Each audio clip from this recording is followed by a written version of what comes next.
Hello friends. तो as usual air spotting की जो सीरीज चल रही है उसको आगे बढ़ाते हैं और आज नेक्स्ट 10 सेंटेंस के अंदर जो एरर्स है उनको ढूंढते हैं और पता लगाते हैं कि एरर्स क्या है और सही चीज़ क्या है। तो आइए फ्रेंड्स, सेंटेंस आपके सामने हैं। Madhuri is more prettier than her sister.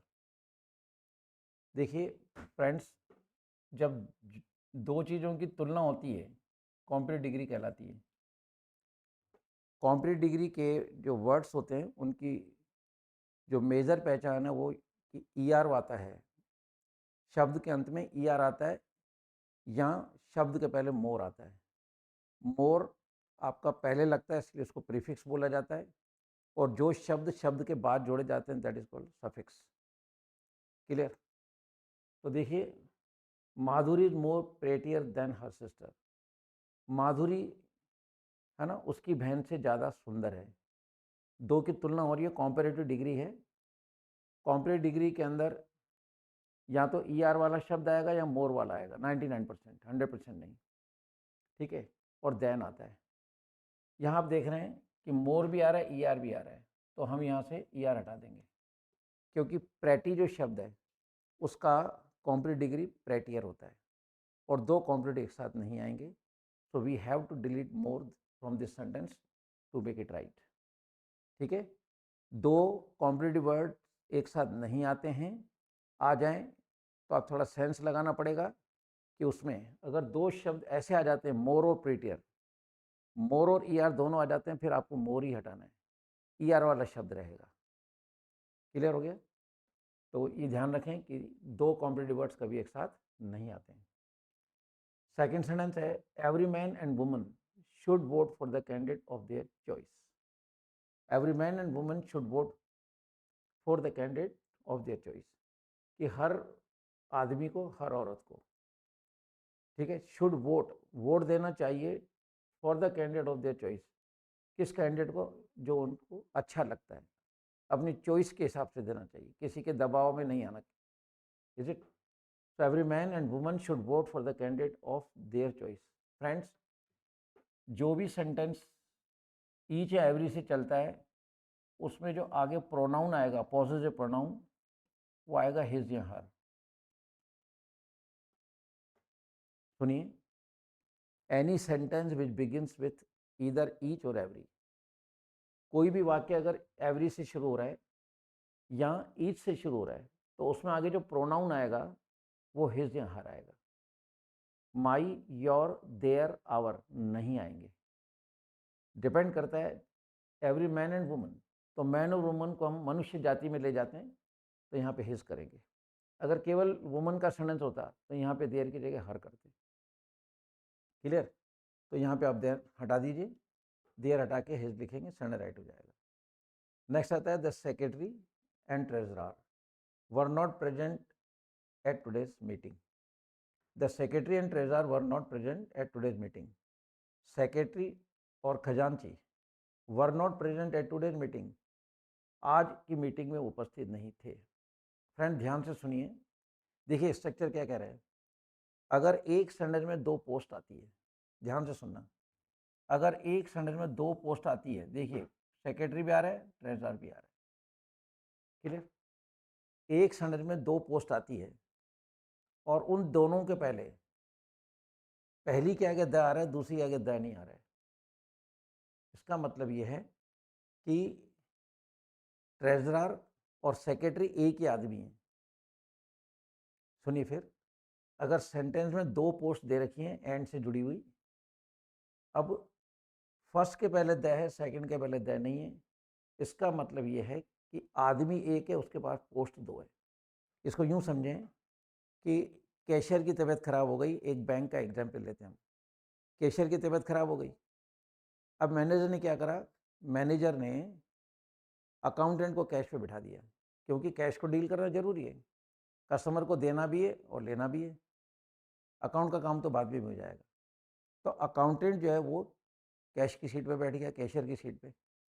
अब उस दिन बैंक के अंदर जो व्यक्ति अकाउंटेंट है वो कैशियर भी है। उस दिन उसके बाद 2 पोस्ट है। उस दिन कैश की ज़िम्मेदारी उस अकाउंटेंट पे रहेगी। तो जब वो अकाउंटेंट की सीट पे है, एक्चुअल तो अकाउंटेंट है, लेकिन वो कैशियर की सीट पे बैठा हुआ है, तो उसके बाद पोस्ट 2 है। और जब एक व्यक्ति के पास 2 पोस्ट होती है, तो फर्स्ट के पहले द लगेगा, सेकंड पहले नहीं लगेगा। तो देखिए फर्स्ट के पहले द आ रहा है, सेकंड पहले द नहीं आ रहा है। अब जब आदमी एक है, ठीक है, तो फिर इस सेंटेंस के अंदर हेल्पिंग और सिंगुलर आएगा। तो ये वर्ब को डिलीट करेंगे और यह वॉच कर देंगे, सेंटेंस राइट हो जाएगा। क्लियर? अब एक चीज़ और सुने, मान लो एक समय में 2 पोस्ट है और दोनों के पहले द है, तो फिर वर्ब राइट है। अगर 2 पोस्ट है, दोनों के पहले द दे रखा है, इसका मतलब है सेक्रेटरी अलग व्यक्ति है, ट्रेजरर अलग व्यक्ति है। जब 2 व्यक्ति हैं तो फिर हेल्पिंग प्लूरल आना ही है। तो आपको ध्यान क्या रखना है कि कभी भी सेंटेंस में 2 पोस्ट आ जाए तो बी अलर्ट और देखना यह है कि दोनों पोस्ट के पहले द है या पहली के पहले द है। अगर एक द होगा तो पहली के पहले होगा, ऐसा नहीं कि इसके आगे या इसके आगे कहीं एक लगा दो, नहीं। अगर एक द आ रहा है तो फर्स्ट पोस्ट के पहले द होगा, सेकंड के आगे ब्लैंक होगा, द नहीं होगा। और इसके भी द आ रहा है, 2 पोस्ट है, पहली पोस्ट के पहले भी द आ रहा है, सेकंड पोस्ट के पहले भी द आ रहा है। इसका मतलब सेक्रेटरी और ट्रेजरर अलग अलग आदमी हैं। तो जब 2 आदमी हैं तो फिर हेल्पिंग का प्लूरल आएगा। लेकिन यहाँ ट्रेजर के पहले द नहीं है, फर्स्ट जो पोस्ट है उसके पहले द है। तो ये चीज़ बता रही है, एक बार द आ रहा है तो ये चीज़ बता रही है कि व्यक्ति एक है, उसका पोस्ट 2 है, तो उसके साथ हेल्पिंग सिंगुलर आएगा। क्लियर? नेक्स्ट चलते हैं, neither Rakesh nor I R living for Hyderabad. Neither Rakesh nor I R living for Hyderabad. एक फ्रेज होता है लिविंग फॉर का मतलब होता है रवाना होना। क्लियर?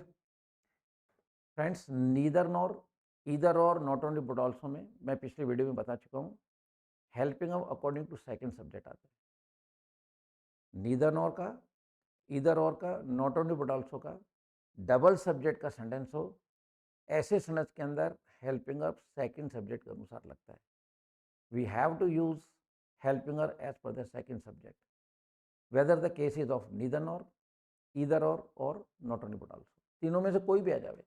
तो नीदर राकेश नॉर आई, तो इस आई के हिसाब से हम यहाँ पे एम लगाएंगे, क्योंकि अकॉर्डिंग टू सेकंड लगता है, चाहे नीदर नॉर हो, चाहे इधर और हो, चाहे not only but also. Clear?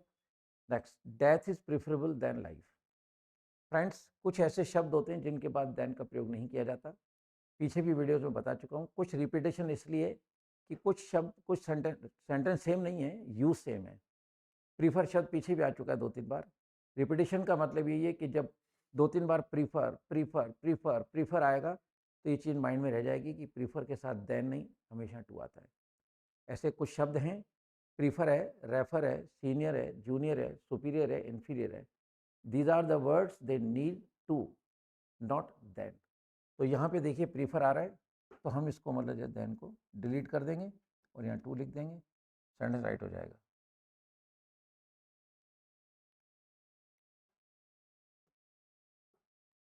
Clear?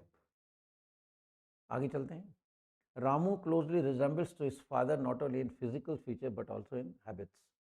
Once again, Ramu closely resembles to his father not only in physical features but also in habits. Hindi देखिए, Ramu closely resembles to his father. Friends, कुछ शब्द होते हैं जिनके बाद प्रीपोजिशन का यूज़ नहीं किया जाता।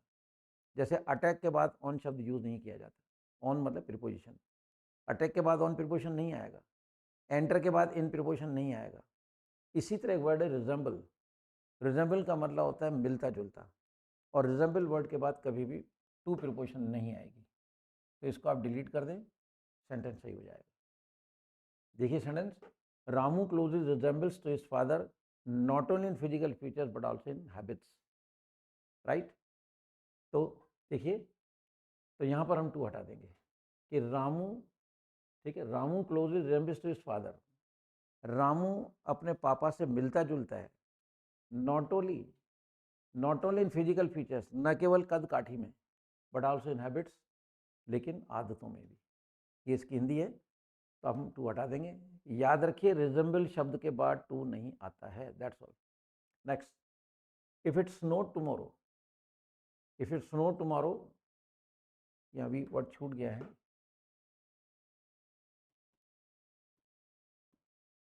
If it's snow tomorrow we will go for skiing,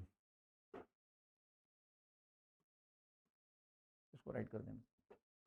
if it's snow tomorrow, ठीक है, we will go for skiing, कि अगर कल बर्फ गिरी तो हम स्कीइंग के लिए जाएंगे। ठीक है, स्कीइंग आपको पता होगा, जहाँ बर्फ होती है वहाँ पे स्कीइंग की जाती है, वो लकड़ी के पट्टे टाइप होते हैं बांध के, और स्कीइंग की जाती है। तो if it's snow tomorrow we will go for skiing. तो देखिए, जब कभी इफ़ वाले सेंटेंस में सेकंड फॉर्म आती है तो ये पास्ट है, तो आगे विल ना आकर के विल का पास्ट यूज़ करेंगे सिमिट्री रखने के लिए। तो यहाँ पे हम मतलब जो विल को डिलीट कर देंगे, ठीक है, और यहाँ पे हम कर देंगे वुड, क्योंकि ये सेंटेंस पास्ट में चल रहा है, ये कंडीशनल सेंटेंस है। तो कंडीशनल सेंटेंस में अगर इफ़ वाले वाक्य में सेकंड फॉर्म है तो नेक्स्ट वाक्य के अंदर वुड आएगा। क्लियर? चलिए, a quarrel arose between the members and for a time it appeared as if the party was heading for split. A quarrel arose between the members and for a time it appeared as if the party was heading for split. देखिए इसकी Hindi, a quarrel arose between the members, है ना, कोई भी एक संस्था है उसके मेंबर्स के बीच में झगड़ा पैदा हो गया। एंड फॉर ए टाइम का मतलब है एक पल को ऐसा लगा, फॉर ए टाइम मतलब एक पल को इट अपीयर्ड ऐसा महसूस हुआ, ऐसा लगा, as if the party was heading for split, कि अब ये पार्टी बिखर जाएगी। फ्रेंड्स, एज इफ के साथ, ठीक है, अगर कल्पना का सेंटेंस आता है तो उसको हटा के हम वर करेंगे।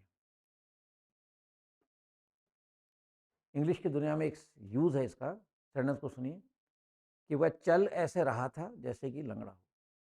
वो लंगड़ा है नहीं, वो लंगड़ा है नहीं, पर वो एक्टिंग कर रहा है और आपको लगा वो लंगड़ा है, बाद में मालूम पड़ा वो तो रेस 100 मिनट की रेस मार के भाग गया। तो वो चल ऐसे रहा था जैसे कि लंगड़ा है, एक्टिंग कर रहा था वो, पर आपके माइंड में कल्पना किसकी आ गई कि ये लंगड़ा है। तो जब कभी जैसे कि शब्द के बाद आगे कल्पना का आभास होता है तो ये एक इंग्लिश का यूज़ है, एज इफ वर। तो यहाँ पर मतलब हम एज इफ के बाद वर को, सॉरी वॉच को वर कर देंगे, ये एज इफ वर का यूज़ है।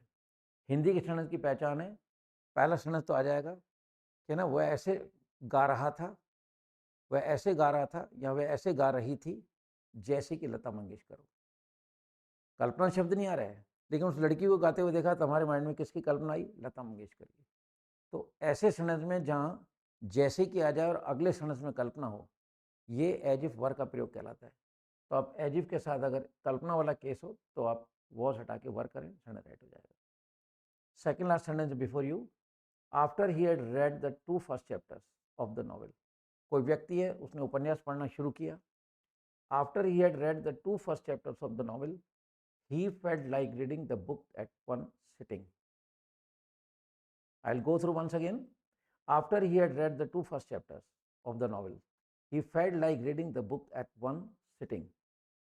हिंदी देखिए, after he had read 2 first chapter, कोई व्यक्ति है, क्या कह रहा है, 2 पहले चैप्टर पढ़ने के बाद, उपन्यास के 2 चैप्टर पढ़ने के बाद, ही फेल्ट उसे ऐसा महसूस हुआ, like reading the book at one sitting, कि वो बुक इतनी ज़्यादा, वो नॉवेल इतना इंटरेस्टिंग था कि अब उसका मन नहीं कर रहा था, वो सोच रहा था कि अब इसको एक ही बार में पढ़ के उठें, बीच में उसको छोड़ने का मन नहीं कर रहा था।